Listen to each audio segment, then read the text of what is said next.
cette rentrée scolaire, on va tourner ce petit live, d'accord, pour voir ensemble avec tous les parents de cette chaîne, tous les entrepreneurs également.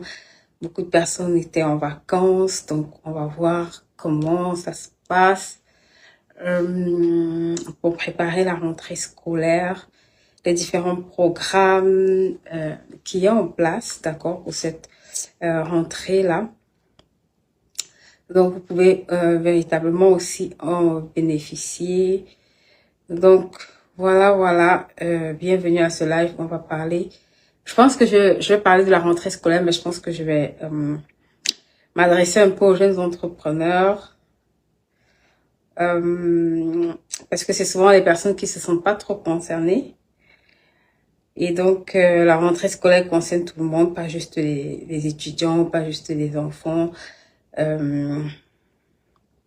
nous concerne tous. Voilà, on est tous plus ou moins touchés, plus ou moins concernés. Donc, ici, on va parler un tout petit peu de la rentrée scolaire. J'ai lancé un petit sondage. J'ai vu qu'il y avait beaucoup de parents qui étaient vraiment intéressés sur les thématiques de rentrée scolaire, right? Donc, pour toutes les personnes qui nous suivent sur cette chaîne, je crois que sur la plateforme de l'académie, il y a les 6 jours de préparation de la rentrée scolaire. Si vous êtes un jeune parent, si voilà, vous aspirez à bien préparer la rentrée scolaire à partir de lundi, je crois que c'est 21h de Paris, lundi 21h de Paris. Rejoignez-nous sur la plateforme de l'académie, d'accord, c'est l'académie MML, MMJE.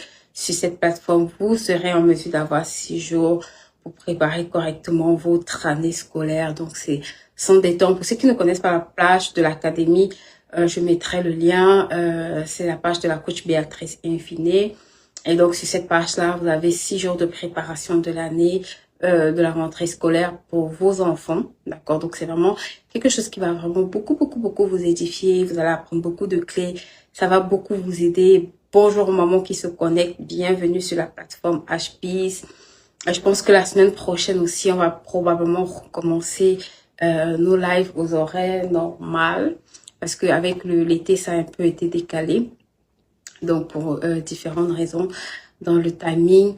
Donc, bienvenue à toutes les personnes qui nous suivent. Nous sommes ravis de vous accueillir sur cette plateforme. Vous êtes sur la plateforme HBiz, qui est une plateforme spécialisée en structuration de projets et en gestion des finances personnelles.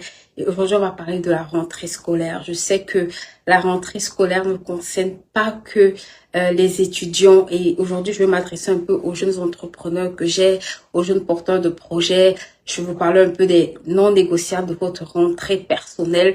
Parce que souvent, quand on se dit rentrée scolaire, ok, moi, j'aime, vous savez, il y a quelques temps, quand j'ai commencé à méditer sur la période de septembre à janvier, je me suis rendu compte que souvent, c'est la période où les enfants partent à l'école, ok? Et dans cette période où les enfants se retrouvent en train d'aller à l'école, quand le premier trimestre finit, ça veut dire qu'on fait de septembre à décembre, on dit que l'année scolaire est terminée, l'année est terminée. Et ça m'a tellement marqué, je me suis dit, waouh, si quand on finit 3 mois, on se dit que l'année est terminée, guess what? Ça veut dire que c'est une période extrêmement décisive. Donc, que tu sois parent ici, que tu sois jeune entrepreneur, ça, c'est vraiment quelque chose qui va vraiment beaucoup t'aider de comprendre comment maximiser ces temps de rentrée scolaire. Je sais que j'ai beaucoup de parents qui vont commencer à crier, que c'est difficile parce qu'il y a l'école qui va reprendre des activités périscolaires. Bref, tout ce qu'on n'a pas eu pendant 2 mois qui va se remettre potentiellement en place. Et là, on va recommencer, d'accord, la course. Mais guess what? Je veux que tu écoutes cela, je veux que tu te poses un peu parce que ce sera la bonne opportunité pour moi de te partager quelques astuces, ok? Quelques bonnes astuces, quelques bonnes méthodes que tu dois appliquer pour cette rentrée scolaire, pour tes projets. Si tu as pris le temps de partager, de mettre en place quelques astuces que j'ai partagées avec toi durant cet été, tu ne trouveras pas difficile les clés que je vais partager avec toi en tant que jeune entrepreneur pour cette rentrée scolaire. D'accord? C'est une rentrée scolaire extrêmement déterminante parce que ça a plusieurs casquettes et principalement une des casquettes que ça va revêtir ces 3 prochains mois qui arrivent, c'est de préparer ton année 2026, right? Pour les personnes qui m'écoutent sur cette chaîne, ils savent que je parle souvent de la préparation de l'année à partir du mois de septembre. Parce que si tu veux une année complètement différente, tes cases, tu sais que c'est à partir de septembre que tu commences à poser des jalons. C'est à partir de septembre que tu commences, d'accord, à te préparer pour ton année 2026. C'est bien avant même, mais en tout cas, là où tu dois vraiment ressortir la tirer l'autre et commencer un temps de préparation sérieux pour ton année 2026, c'est vraiment à partir du mois de septembre. D'accord. Et si en tant que jeune entrepreneur, tu sais bien fixer tes priorités, si en tant que jeune entrepreneur, tu sais négocier tes priorités, et guess what? Tu vas te rendre compte que c'est quelque chose qui va être extrêmement bénéfique pour toi. C'est quelque chose qui va vraiment t'aider à porter du fruit. Et c'est quelque chose qui va vraiment t'aider à décoller. D'accord? Et souvent, le fait de ne pas comprendre cette période-là biaise en partie les résultats qu'on aspire à voir sur l'année qui arrive. Une des premières choses que tu dois apprendre à faire quand tu arrives à ce moment stratégique de l'année, guess what? Regarde, dans cette période de l'année, il y a quelque chose d'extraordinaire que j'appelle souvent le temps du rachat, right? Mais pour pouvoir maximiser ça, tu dois pouvoir faire un exercice simple.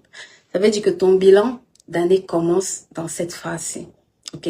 Souvent, en septembre, tu dois prendre le temps de te poser et de repasser un peu au travers des objectifs de l'année que depuis le début d'année, parce qu'il te reste comme à peu près 3 mois pour pouvoir racheter tout ce que tu n'as pas pu faire, ou en tout cas pour pouvoir remettre en selle les choses que tu n'as pas pu faire ou que tu n'as pas su faire. Regarde, pour les mamans qui sont sur cette plateforme, je vous recommande énormément d'utiliser le journal de préparation de l'année, parce que c'est là où à partir de janvier, right, on est déjà souvent en train de consigner les belles choses ou ce qu'on veut accomplir sur notre année, right?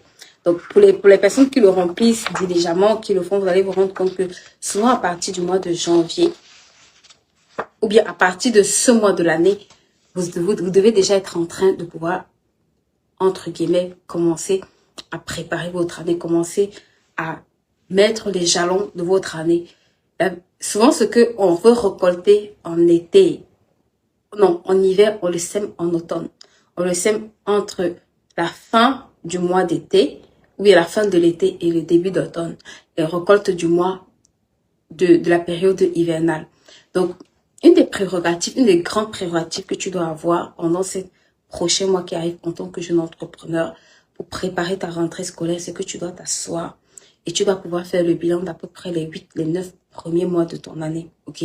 Tu dois repasser au travers des objectifs que tu t'es fixés en début d'année et surtout, tu dois te demander qu'est-ce que je peux faire pour pouvoir atteindre mes objectifs. 4 mois, c'est encore énorme pour pouvoir te réveiller par rapport à un certain nombre d'objectifs que tu veux réaliser ou que tu t'es fixé de pouvoir réaliser pendant cette année 2025. D'accord? Donc, une des choses que je veux que tu mettes en place, ou un des objectifs que je veux que tu travailles à mettre en place, c'est de te booker un temps personnel où tu vas faire une évaluation de ton année. Je n'ai pas dit une évaluation de ton mois, mais je parle d'ici de ton évaluation de l'année. Ok? Si tu ne sais pas comment faire ton évaluation de l'année, guess what? Ici, dans le journal de préparation de l'année, c'est assez simple. C'est la version revisitée. Je pense que les personnes qui l'achètent chaque année, cette année-ci, vous aurez beaucoup d'autres éléments qu'on va rajouter dedans. Donc, une des questions simples, d'accord. Combien d'objectifs ai-je atteint ou réalisé cette année? Ça, c'est une question qu'à partir du mois de septembre, tu dois déjà pouvoir te poser cette question-là. Souvent, les gens attendent décembre. Mais en décembre, parfois, c'est déjà trop tard. Pourquoi? Parce qu'en décembre, quand tu vas te rendre compte que j'ai atteint 3, j'ai atteint 4, tu n'as plus assez de marge de manœuvre pour réaliser ces objectifs-là sur 2025. Mais si au mois de septembre, tu te poses et tu te demandes combien d'objectifs j'avais et combien d'objectifs j'ai atteint, j'ai réalisé sur cette année, guess what? Ça va te booster à pouvoir te réveiller un peu plus. Ça va te booster à te dire, ok, si je suis pas en droite ligne avec tous les objectifs que j'ai atteints, comment est-ce que je peux faire pour atteindre les autres objectifs que j'ai sur ma liste? Quelles sont les stratégies que je peux mettre en place? Et guess what? Tu te dis encore 4 mois. C'est énorme pour pouvoir trouver de bonnes stratégies pour pouvoir aller me chercher au moins un 80 ou un 90% de tes objectifs. Il faut que tu saches que quand tu traverses la période du mois de septembre, tu as, entre guillemets, les 2 tiers de l'année qui sont déjà passés. Ça veut dire que tu dois avoir également les 2/3, donc au moins 70% de tes objectifs qui sont déjà atteints. Est-ce que je peux parler fort à des femmes leaders, entrepreneurs, visionnaires ici, à mes mamans visionnaires? Coucou Joël, coucou Célia, comment vas-tu? Coucou Marinette. 70%, il faut que dans tes objectifs, tu puisses pointer et te dire que je suis au moins, et normalement, tu dois même avoir traversé la barre des 75-80%. D'accord? Mais si tu n'as pas encore atteint, guess what? C'est une excellente opportunité parce que parfois, quand tu te dis que tu as le temps, parfois, quand quelqu'un a dit que tu ne trouves que ce que tu cherches. Tu ne trouves, est-ce que tu peux mettre ça dans ce chat pour moi, s'il te plaît? Tu ne trouves que ce que tu cherches. Ça veut dire que si dans une année, tu n'es pas déterminé à chercher certaines choses précises. Vous savez, cette année, quand j'ai commencé cette année, je me suis dit, ça, c'est mon année de résultats. Ça, c'est l'année où je dois avoir des résultats concrets dans certains domaines. Et un des domaines, pour ici, là, beaucoup vous connaissez, right? Un des domaines dans lesquels je m'étais dit, cette année, c'est l'année où je dois traverser cette année avec des résultats dans ce domaine. Et par la grâce de Dieu, d'accord, cette année-ci, j'ai pu atteindre, par la grâce de Dieu, vraiment ce résultat-là. Mais guess what? Ce n'était pas le fruit du hasard. C'est une décision que j'avais prise depuis l'année 2024. J'avais dit, cette année, c'est mon année de résultats. Cette année, je dois voir des résultats concrets dans au moins 3 domaines. Donc, merci Reine Marquise. Oui, tu ne trouves que ce que tu cherches. Donc, c'est pour ça que même la Bible dit, cherchez et vous trouverez, right? Donc, tu ne peux pas trouver ce que tu ne cherches pas. Tu ne peux pas trouver ce que tu ne cherches pas. C'est comme ça que ça marche, ok? Donc, cette année peut-être pour toi, tu ne nous suivais pas encore sur cette chaîne, aidez-moi à partager. Allez dans la barre de commentaires, vous mettez @, vous allez voir que vous pouvez taguer des personnes, ok? Vous pouvez partager sur vos profils, vos groupes, vos comptes, bref, comme vous voulez, d'accord? Donc, une des choses importantes que je veux que tu refasses si tu n'as pas encore fait ou que tu t'asseyes, c'est de te dire, j'ai 2/3 de l'année qui ont été écoulés. Et quelles sont mes réalisations concrètes? Je ne parle pas des choses où c'est juste par espérance, non. Je veux que tu puisses être honnête. C'est un temps avec toi-même où tu dois pouvoir t'asseoir et te dire concrètement, cette année a commencé. Concrètement, en 2025, quels sont les domaines de ma vie où je peux pointer des résultats clairs? C'est pas une affaire, tu n'es pas en compétition avec quelqu'un, right? Tout le monde, chacun a sa saison. La Bible dit qu'il y a un temps pour tout. Donc, quand quelqu'un est dans une saison, toi, tu peux être dans une autre saison. Quelqu'un peut être dans la saison de la manifestation, toi, tu es dans la saison de la préparation. Vous n'avez pas tous les mêmes objectifs. Ok? Vous n'avez pas tous les mêmes objectifs. Vous ne poursuivez pas tous les mêmes objectifs. Donc, toi, tu dois avoir tes objectifs tellement clairs et tu dois savoir où est-ce que j'en suis par rapport à ces objectifs-là. Où est-ce que je suis par rapport à mes objectifs. Tu sais, si tu arrives à 2/3 de l'année et tu n'es pas en mesure de te dire combien, de répondre à combien d'objectifs j'ai atteint, ça veut dire que tu risques de te retrouver en fin d'année sans savoir, en fait, sans avoir une visibilité même de ce que tu as réalisé dans ton année. Ça, c'est le bon moment où tu dois pouvoir te poser et te demander en toute honnêteté.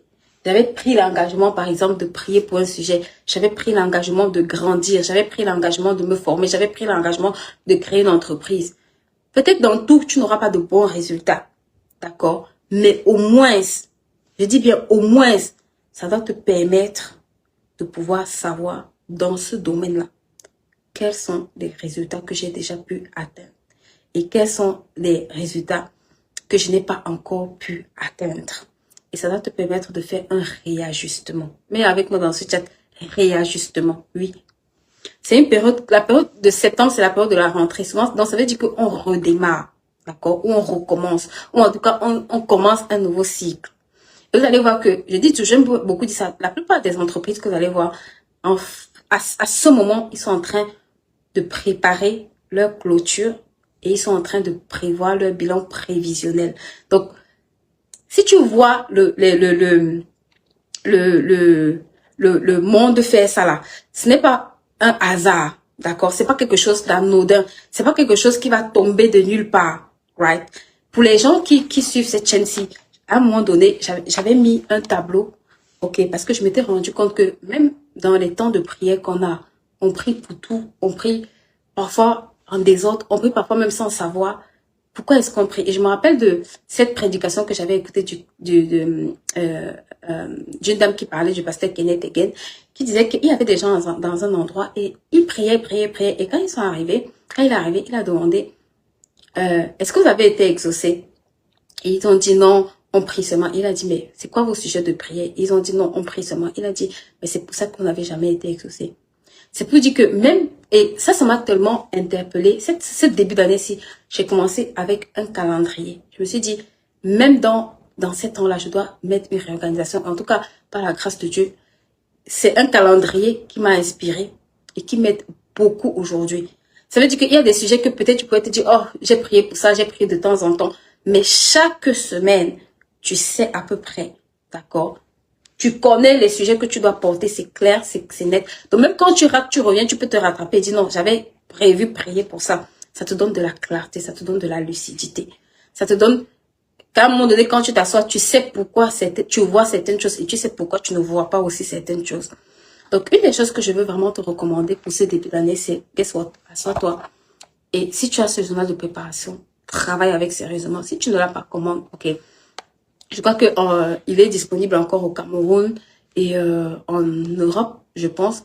On est en train de faire le réapprovisionnement de stock dans certains pays, mais je crois qu'il est disponible, si je ne dis pas de bêtises, au Cameroun. Et on est en train de faire un réapprovisionnement pour l'Afrique de l'Ouest. Mais j'aurai le temps, d'accord, quand les stocks seront là, de bien vous parler de tout ça. Donc, le point numéro 2, c'est quel a été votre plus grand défi cette année? Souvent, en général, au mois de septembre, tu connais déjà plus ou moins quel a été ton défi, ou bien c'est déjà visible en fait les plus grands défis que tu as vécu ou bien que tu as sur cette année, d'accord? C'est pas pour dire que pour les 2-3 prochains mois, tu n'auras peut-être pas de plus grands défis, mais il y a de fortes chances que tu puisses déjà toucher du doigt quel était ton plus grand défi. Il y a de fortes chances que tu puisses déjà savoir comment est-ce que ce défi-là, où est-ce que j'en suis par rapport à ce défi-là, qu'est-ce que ça cause comme handicap dans les résultats que je vais chercher cette année-là, ok? Donc, ensuite, une des choses que je dois te poser, qu'est-ce que j'ai fait différemment cette année de l'année dernière? Oui. Ici, je te donne les points que tu vas trouver, d'accord, dans ton journal de préparation de l'année. C'est déjà ta façon de faire le bilan, d'accord? Donc, ici, vous avez tellement de points, les plus grandes victoires. C'est tellement important. Là-dessus, quand je fais ça, même au niveau de mon action de grâce, c'est tellement différent parce que parfois, ton cerveau a tendance à complètement oublier que tu as vécu des victoires quand tu traverses des moments de grands challenges, de grands défis. Ok, tu as la partie accomplissement et dans la nouvelle version qui va sortir, il y a la partie aussi mentorship parce que je me suis rendu compte que beaucoup de gens ont du mal à faire un suivi, ok, au niveau de tout ce qui est mentorat, tout ce qui est mentoré. Bref, cette partie-là, elle ressort aussi. Dans la nouvelle version, il y a aussi la partie qui ressort sur ta vision, d'accord? En tout cas, bref, vous aurez le temps de découvrir. Et j'ai aussi incorporé le calendrier de prière dedans parce que je me suis dit que chaque mois, d'accord, tu as le droit de pouvoir avoir ce tableau-là en visuel clairement fait. Et je pense rajouter également aussi la partie budget pour que ce soit assez complet pour que tu puisses utiliser vraiment pour faire et ton budget, et ton bilan spirituel, et ton bilan de compétences. Bref, que ce soit assez complet pour que tu puisses l'utiliser correctement pour faire tes bilans. Donc, une des choses que je te recommande, une des premières choses que je te recommande, s'il te plaît, fais ton bilan. Ça va te permettre de te réajuster. Ça va te permettre de pouvoir travailler à mettre certains mécanismes qui vont te permettre d'aller chercher les résultats qui te manquent. Même si tu n'as pas 100%, mais je t'assure que tu vas faire beaucoup plus que le juste assez. La deuxième grande priorité que je veux que tu aies en cette rentrée scolaire en tant que jeune entrepreneur, ok, en tant que personne qui se lance, en tant que personne qui veut se lancer, ou en tant que personne qui se lance nouvellement. Donne-moi un instant, je ne sais pas pourquoi ma luminosité est baissée. En tant que jeune personne, attendez, je vais voir si je peux. Voilà. En tant que jeune personne, voilà, qui se lance, une des priorités que tu dois avoir en ce mois, c'est de préparer, j'ai dit ça non, de préparer ton année, je t'en supplie. Et c'est tellement important. Vous savez, ça m'a beaucoup enseigné quand je faisais de l'audit.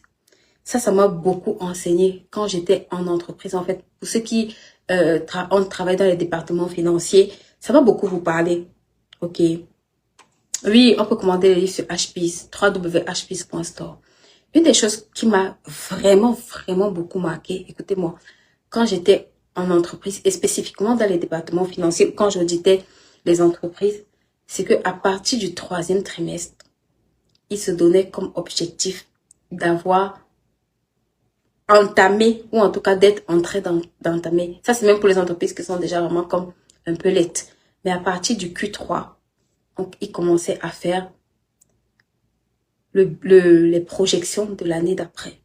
Et ça, c'est une truc que vous allez voir dans toutes les grandes entreprises. Toutes, je dis bien toutes. En tout cas, les entreprises qui font les choses correctement. Vous allez voir que avant le mois de septembre, octobre, ils ont déjà bouclé leur budget de l'année qui arrive. Et ça, en tant que jeune entrepreneur, je pense que c'est une très bonne habitude qu'on doit avoir. Ok, c'est une excellente habitude qu'on doit avoir. Pourquoi? Parce que si ces entreprises-là se prennent le temps de le faire longtemps à l'avance, c'est pourquoi? Parce qu'ils ont déjà des chiffres du 1er trimestre, du 2e trimestre, du 3e trimestre. Donc, avec ces chiffres-là, ils vont faire des projections sur l'année d'après. Ça fait qu'en fin d'année, qu'est-ce qu'on va ramener sur la table? On va ramener des sujets de discussion par rapport à qu'est-ce qui a marché, qu'est-ce qui n'a pas marché, mais surtout, comment est-ce que l'année d'après, d'accord, c'est sur quoi on va repartir l'année d'après. Mais ce n'est pas en janvier qu'ils commencent à faire à préparer leur année. En général, au plus tard, octobre, dans la plupart des grosses boîtes, on a déjà clôturé le budget de l'année 2026. Et ça m'a beaucoup marqué parce que quand je dis aux jeunes entrepreneurs de commencer à préparer leur année tôt, c'est parce que tu as besoin, d'accord, avant d'arriver en décembre, d'avoir sur ta table, ok, au moins un état de ce que tu veux faire l'année d'après. Au moins un état de ce que tu prévois faire l'année d'après. Peut-être que ce ne sera pas complet, peut-être que ce ne sera pas total. Mais guess what? Ça t'oblige à plonger en profondeur dans ton activité et à essayer de te demander, ok, cette année j'ai eu les résultats, ou cette année je n'ai pas eu des résultats, ou cette année qu'est-ce que je dois faire différemment, ou alors cette année est-ce que j'ai le potentiel, est-ce que j'ai eu assez de ressources pour aller chercher plus, est-ce que j'ai eu assez de relations que je n'ai pas bien exploitées. En fait, ça te permet de faire une vue à 360 degrés de ce que tu es en train de faire, parce que parfois tu as tellement la tête dans le guidon que tu n'arrives pas à sortir la tête. Donc, de s'asseoir et de faire ces étapes prévisionnelles, ça a un double avantage. C'est que ça va te permettre de te demander, est-ce que je suis en capacité de faire mieux? De 2, comment est-ce que je vais allouer les ressources que j'ai? De 3, quels sont les moyens que je vais devoir déployer pour cette nouvelle année? Et ça te laisse le temps avant que l'année n'arrive. Vous savez, souvent quand on présente le bilan, le budget prévisionnel, c'est pas parce que les entreprises vont te demander de présenter ça longtemps à l'avance. Pourquoi? Parce que ça va leur permettre d'aller travailler, à mettre tout ce qui est stratégie derrière, à mettre tout ce qui est moyen derrière, tout ce qui est système derrière, à préparer le terrain en fait pour l'année qui arrive. Et quand tu es jeune porteur de projet, guess what? Ne laisse pas qu'une année te surprenne. Ok, au début c'est un exercice où parfois tu n'auras pas tous les codes, tous les clés. Mais donne-toi chaque année un moment où tu te dis, comment est-ce que je veux que mon année 2026 soit? Quels sont les chiffres que je veux réaliser sur cette année 2026? Quels sont les moyens que j'ai pour aller chercher ces résultats sur mon année 2026? Ça, c'est vraiment quelque chose que vous devez faire, ok? C'est quelque chose qui va beaucoup booster, écoutez-moi, les résultats de votre entreprise. Parfois, je vois les entrepreneurs qui restent au même niveau. Pas parce qu'ils ont le mauvais produit, pas parce qu'ils ne font pas l'effort de vendre, mais parce qu'ils ne prennent pas le temps, écoutez-moi, de planifier. Quand tu planifies, écoute-moi très bien, tu es en train de tuer le hasard. Et il n'y a pas une meilleure saison de planification comme l'automne. Je dis, s'il y a une priorité dans ton année dans ta saison d'automne, ça s'appelle la planification. Parce que c'est ce qui précède la nouvelle saison qui va arriver. C'est ce qui précède la saison, d'accord, sur laquelle tu veux redéfinir de nouvelles cadres. Peut-être ton année 2025 s'est mal passée. Peut-être ton année 2025, tu as eu des challenges, il y a des choses que tu n'as pas pu voir. Mais guess what? Si tu te dis que je veux remettre ça sur 2026, commence dès maintenant. Commence dès maintenant à préparer ce 2026 différent. Dans tous les sens du terme. Commence à te poser. Tu te dis, ok, cette année, L'année dernière, j'ai pas eu le temps de préparer. Cette année, je vais préparer différemment les choses. Et tu commences à partir du mois de septembre. Je te dis la vérité, avant février, mars, avril, tu viendras me dire que tu as eu des résultats complètement différents. You know. You know. Ok. L'autre grand point, l'autre grand rendez-vous que tu dois avoir, d'accord? L'autre rendez-vous extrêmement important que tu dois avoir. Là, maintenant, j'arrive, c'est au niveau de ton organisation. Est-ce que quelqu'un peut mettre organisation dans ce chat pour moi? Oui. Mets dans ce chat avec moi, organisation. Ça, c'est un mot que souvent on n'aime pas, right? Ou un mot dans lequel on va mettre tout et tout et tout et tout et tout ce qu'on veut. Mais guess what? Tu as besoin d'une organisation. Même si elle n'est pas la plus optimale, quelqu'un qui est organisé, même s'il n'est pas super bien organisé, c'est quelqu'un qui a beaucoup plus de chances d'améliorer son organisation au fil du temps que quelqu'un qui fonctionne complètement par hasard. Écoute-moi, quand tu es un jeune entrepreneur, une des erreurs que beaucoup de jeunes entrepreneurs font, je vous assure, c'est qu'il manque cruellement, 1, d'organisation, 2, de structuration. Ça, c'est 2 tueurs des activités des jeunes entrepreneurs. Je dis bien, ça, c'est 2 tueurs. Regarde, si tu sais que tu vas courir le marathon, si tu sais que tu vas courir le 10 000 mètres, tu sais que tu dois t'organiser, non? C'est ton organisation, ta préparation, ta planification qui fait en sorte que tu peux garantir que ce 10 000 mètres là, tu vas le courir ou pas. C'est aussi vrai dans l'entrepreneuriat. Ton organisation, je t'assure qu'il n'y a pas un domaine qui est un challenge pour les jeunes entrepreneurs comme l'organisationnel. Et je vais te dire ici, quand tu es jeune entrepreneur, tu n'as pas le temps d'avoir beaucoup de distractions. I'm so sorry. Il faut qu'on arrive au niveau où on dise, d'accord, aux jeunes entrepreneurs que si tu as l'intention de devenir entrepreneur, guess what? C'est au moins 5 à 10 ans. Et quand on dit 5 ans, je suis trop gentil. 5 ans, c'est peut-être pour ceux qui sont déjà arrivés avant d'entreprendre, qui peut-être sont déjà arrivés au poste de responsabilité plus. Tu as besoin, écoute-moi, jeune porteur de projet, d'investir entre 7 et 10 années pour construire ce projet-là. Veux pas, ça marche comme ça. Oui. La décision crée la détermination. Souvent, on n'est pas. Quelqu'un a dit que pour triompher d'une situation, il faut que tu sois résolu.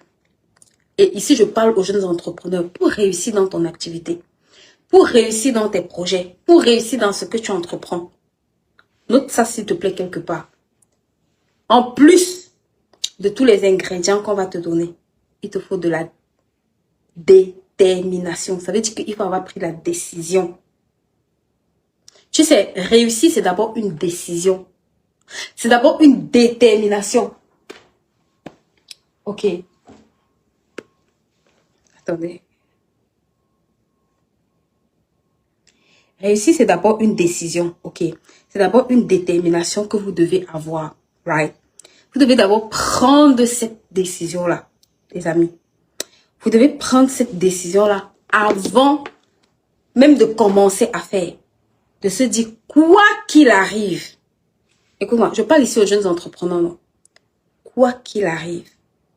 Je dis bien, quoi qu'il arrive. J'irai jusqu'au bout.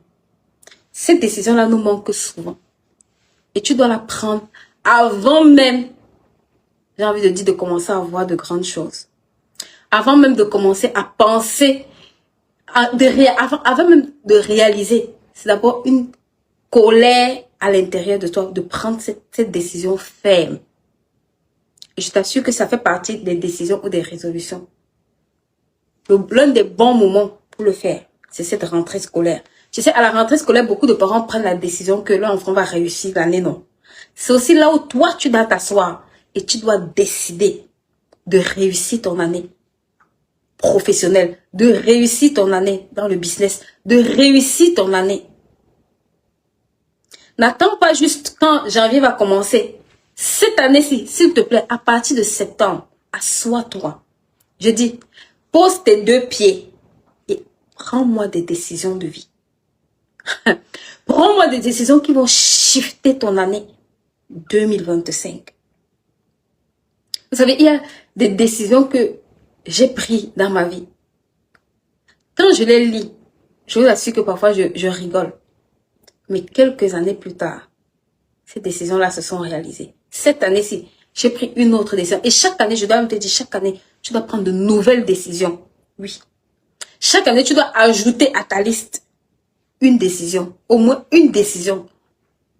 Ou en tout cas, tu dois renforcer une décision. Parce qu'il y a des décisions que tu vas prendre.